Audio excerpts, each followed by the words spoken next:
নিজেকে অনেক সান্ত্বনা দিয়ে আসা মানুষ আমি। প্রতিটা কঠিন পরিস্থিতিতে আমি নিজেকে সান্ত্বনা দিয়েছি এই বলে, সুদিন খুব কাছেই, ভালো দিন আসবে, অবশ্যই আসবে, তখন সব ইচ্ছে পূরণ হবে, প্রিয় মানুষগুলোকে কাছে পাওয়া যাবে, মা বাবা খুশি থাকবে। খারাপ কিছু হলেও সেটা আর গায়ে লাগবে না, মন খারাপ হলেও সেটাকে পাত্তা দিব না, যা কিছুই হোক সেটা আমার পক্ষেই থাকবে। অনেক অনেক বাজে সময় কাটানোর পর ফাইনালি মনে হবে ভগবানের পরীক্ষা করা শেষ, ভালো দিন আসবে, আসবেই।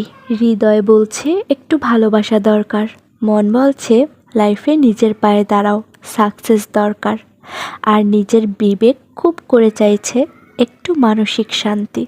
একসময় মনে করতাম কাউকে ভুলে যাওয়া খুব কঠিন, কিন্তু আজ বাস্তবতার সামনে দাঁড়িয়ে আমি বলছি ভুলে যাওয়া নয়, একজন মানুষকে চেনা বড় কঠিন।